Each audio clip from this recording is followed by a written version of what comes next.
On 13 September 2017, the IT manager of a Russian bank The gang, which has been dubbed Carbanak, criminal cyber gang, has stolen as much as $1 billion. was going about his day normally. Everything was going great. But on that very date, precisely at 3 a.m, he called the bank's accounts manager with a trembling voice and said, "Call the information team immediately.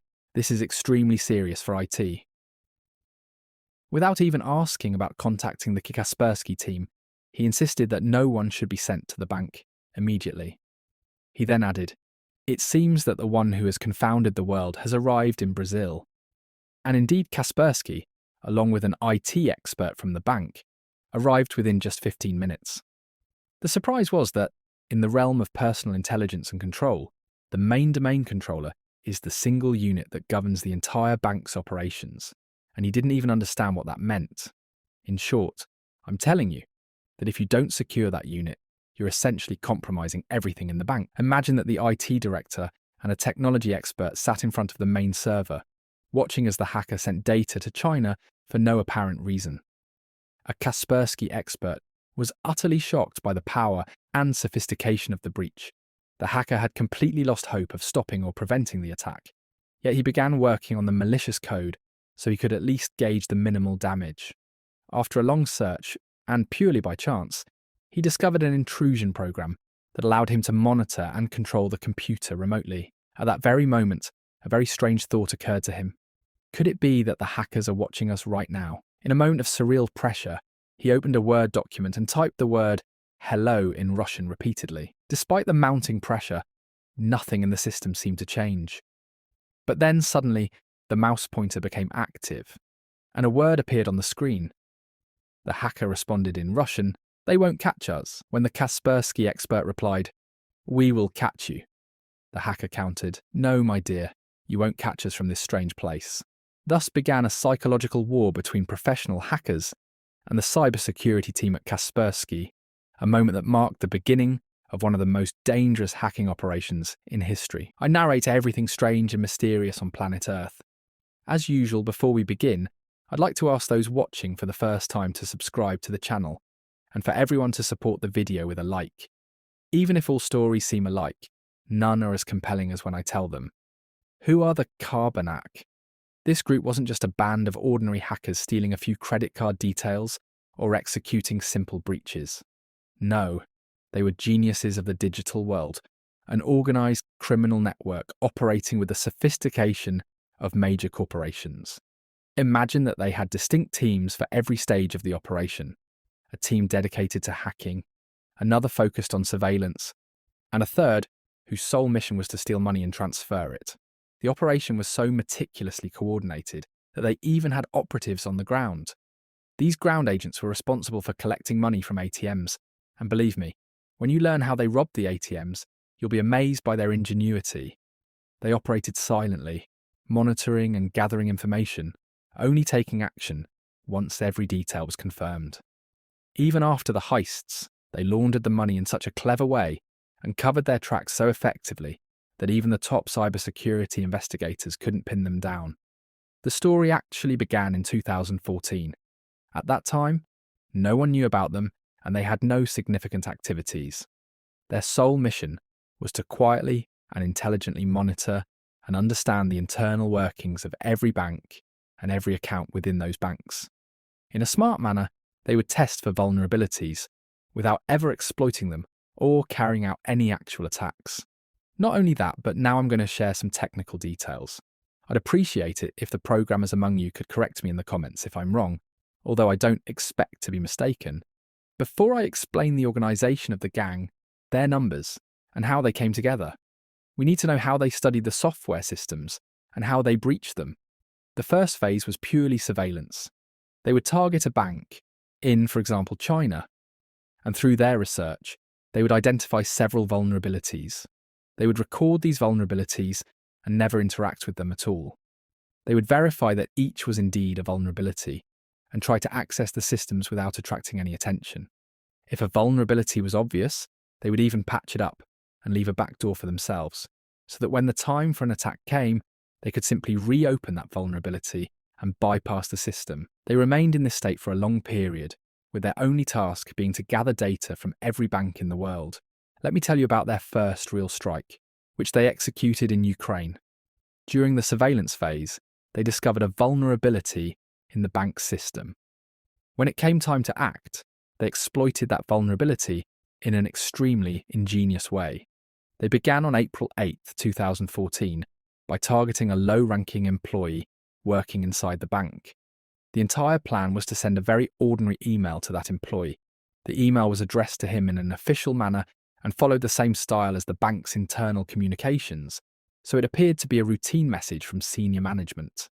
When the employee opened the attached file, he saw nothing more than a standard Word document. In reality, however, that file was infected. Imagine, the file contained malicious code that, as soon as the document was opened, triggered an old vulnerability in Microsoft Word and unleashed a virus on the employee's device. This virus opened a backdoor into the entire banking system. With this brilliant move, the hackers were able to see everything happening on the employee's computer. They monitored his screen, logged every keystroke, recorded every password, and captured everything he typed.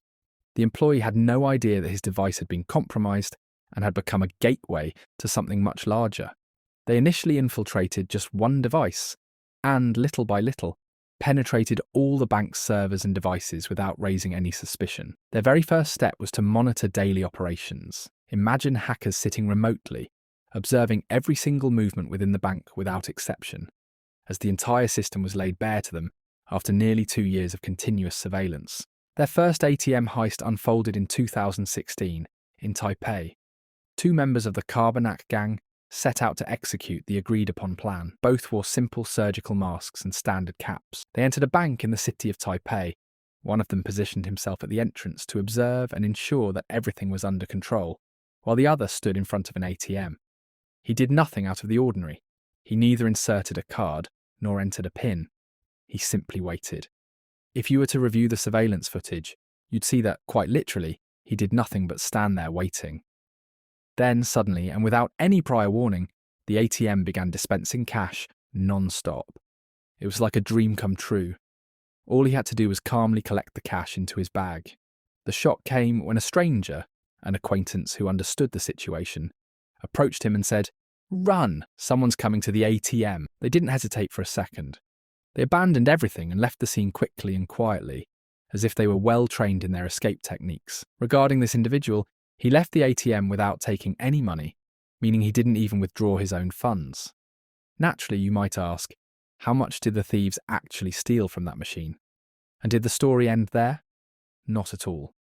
The operation, executed with the exact same methods and details, occurred simultaneously at 20 locations worldwide.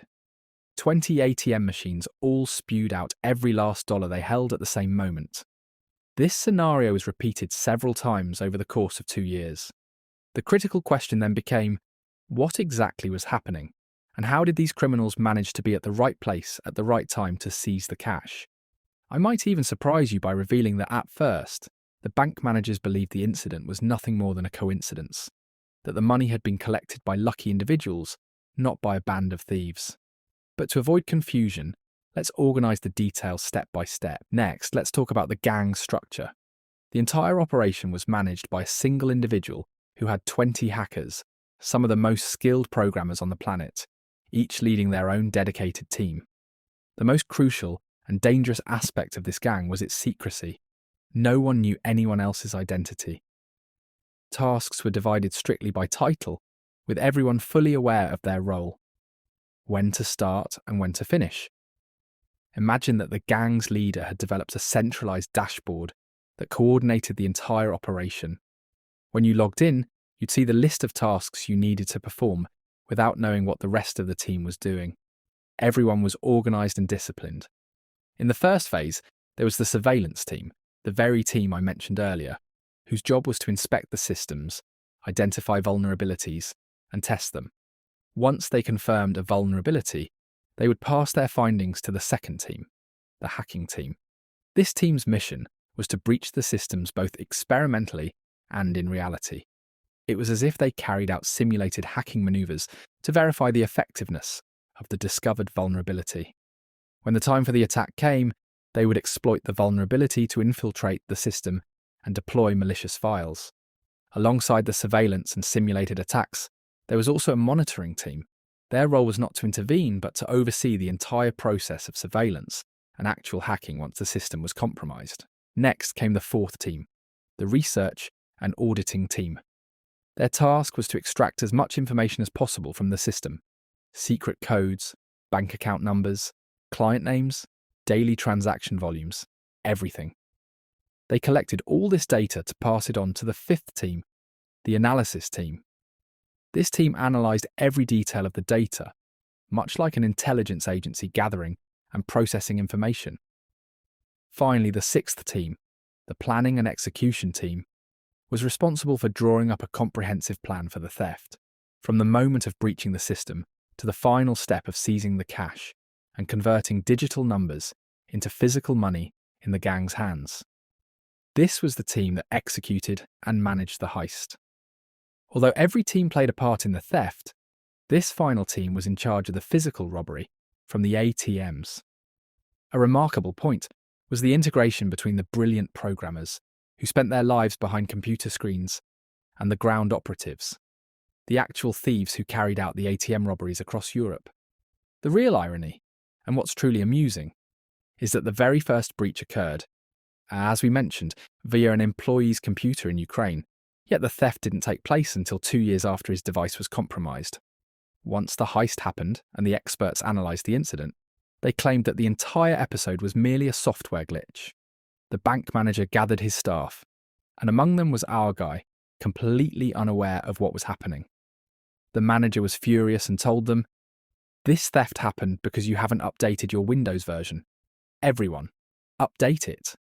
Some employees, upon receiving a new version via an official email from management, simply didn't update their system. And imagine that when the manager wanted to set an example of a negligent employee who doesn't even check his emails, he pointed to our guy, the very cornerstone in all banks around the world.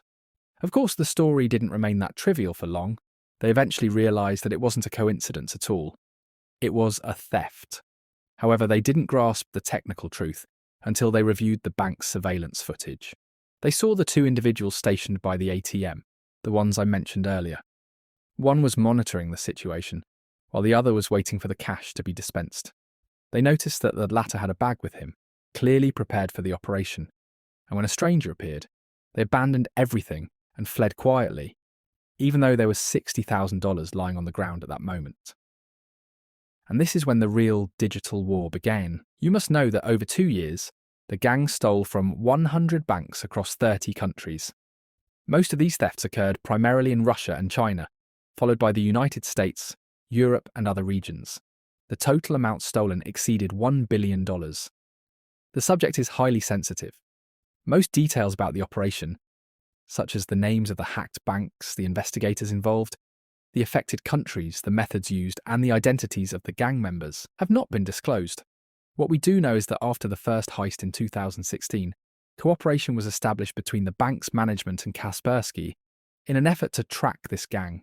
The operation was so massive that the world faced a gang that had been infiltrating systems for 2 whole years. Kaspersky mobilised all its global branches, but the first direct confrontation between them and the hackers occurred during the incident I mentioned at the beginning of the video, when the hacker typed "hello" in Russian, and after a few minutes replied, "You won't catch us."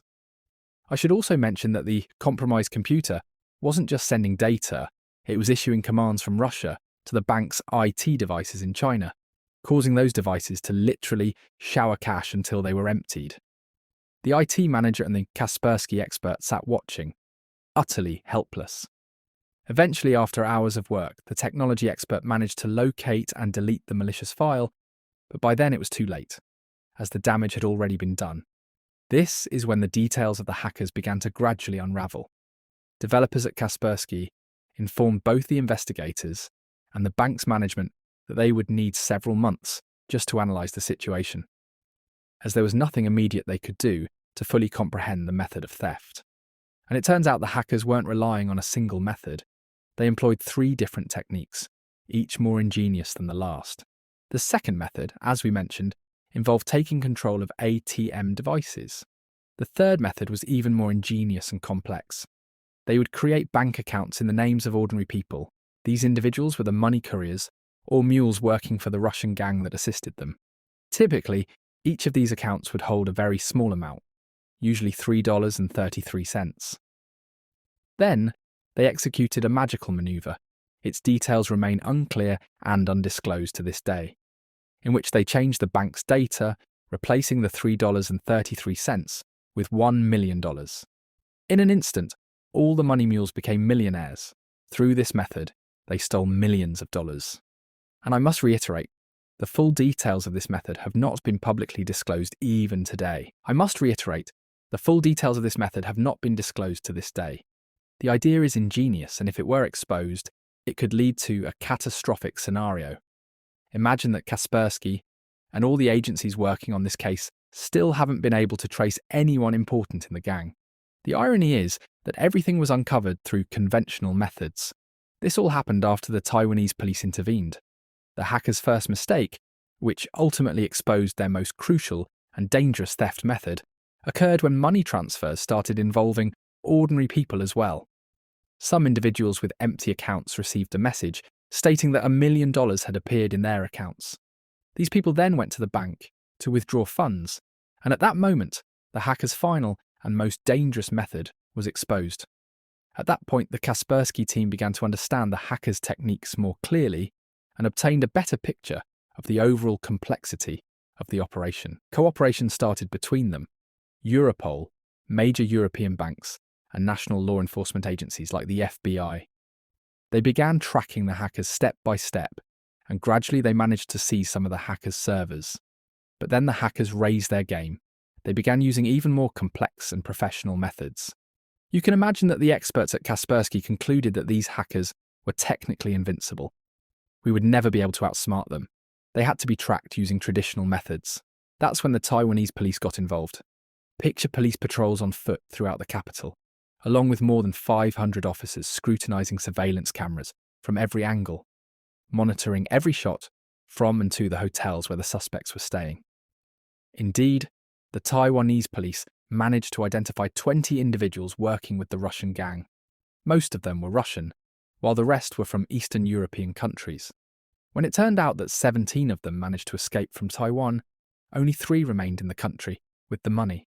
Their mugshots were broadcast on all media outlets, so they had to dispose of the money quickly and escape by other means, such as fleeing to China by swimming or escaping in cargo containers. Regarding the method of disposing of the money, for instance, one of them hid 2 sports bags full of cash in a park in Dongju, then fled to Yong district and hid there. However, the police were quicker and managed to catch him, recovering the bags. Surprisingly, they knew he was supposed to have 2 bags, but strangely, they only found 1. It turned out that a local man had found the bag in his backyard, took it, and then said, "This is God's provision, so there's nothing wrong with taking it." In any case, the police recovered the second bag, but the story didn't end there. Another member of the gang did the same. He hid the money in his bag and stashed it in the main train station's locker. Shortly afterward, 2 individuals from Eastern Europe arrived in Taiwan. From the airport, they immediately went to the train station, retrieved the bags, and headed to a hotel to rest. But when the police raided them and searched the room, they found $1.5 million. In this way, the Taiwanese police managed to recover about 90% of the money stolen from their country, and the 3 criminals were sentenced to more than 4 years in prison. The challenge, however, was that these young men were merely pawns in a larger scheme. They had no real value in the smuggling network. And here's the shock. Those pawns were in possession of information worth $1 billion. The Taiwanese police discovered, on one of the phones of the arrested individuals, images of vast sums of money in various currencies. All these images had been sent to a specific email address. That's when cybersecurity companies, in cooperation with the FBI and many other authorities from several countries, began to take action and investigate the matter. The surprise was that this email turned out to be the mastermind's email, the email of the gang's leader and the person who orchestrated the entire network, Denis, the most powerful hacker on the planet from Ukraine. Denis was the mastermind behind the group. He lived a luxurious, extravagant life in Spain, a lavish house, a wife and a young child. A programming genius in every sense, he owned around 15,000 bitcoins. At that time, They were worth approximately $122 million, which means that at today's prices, the man possessed about $1.5 billion. The investigating magistrate recorded that the investigators managed to uncover everything. Indeed, all the gang members operated under false names. But Denis was exposed, and it became clear that he was the orchestrator behind it all. It was discovered that he had 2 BMWs parked in his garage, and jewels valued at $500,000, among other things.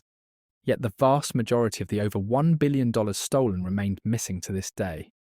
After a year of secret investigation, Interpol managed to apprehend another 3 Ukrainians who were part of Denis's network. But that's not the end. Today, Denis's network remains intact. And the most astonishing part is that the 15,000 bitcoins were acquired legally. There were no illicit transactions in his wallet. Now, my friend, even if you have all that wealth, whether you're a millionaire or a billionaire, why would you associate with a thief? The whole story was essentially a personal challenge for Denis to prove that he could breach any fortress or digital stronghold. Denis was smart enough to know that not everything can be bought with bitcoins. Cars, real estate, and luxurious lifestyles are achieved quietly and out of sight. This move turned out to be his fatal mistake because his email was exposed. Kaspersky wasn't completely sure about it. They suspected 30 others, among whom Denis was the strangest and most enigmatic. That's why the police began tracking every financial move he made. Every transaction was like a new thread in his scheme. At that point, they became convinced that he was the Joker, the leader of the Carbanak gang. With the beginning of 2018, his house was raided. His computer was found open and unprotected by a password, and that was the final blow. Beyond that, there were over 30 hacker programmers, about whom no one really knows anything. Some sources claim that Denis and his group are part of a secret Russian cyber army, and that everything they did was carried out with Russian support and cover in order to create chaos in Western society. However, there is no official source or conclusive evidence to support these claims. What matters to you and me is that we should never click on any links or log into any website, even if you trust the person who sent it to you. Because nowadays there are many people like Denis out there, and even the link you receive might be designed to fool you. Everyone should be cautious. That's our story for today. I hope you enjoyed it. If you are interested in stories of pirates, thefts, and electronic thefts, I recommend you subscribe to the channel because there are some great stories on the way. Let me know what you think. Is it possible that Denis is part of a secret cyber army? Or is he merely a genius testing his own limits? I'd love to read all your comments. Goodbye and see you in a new video.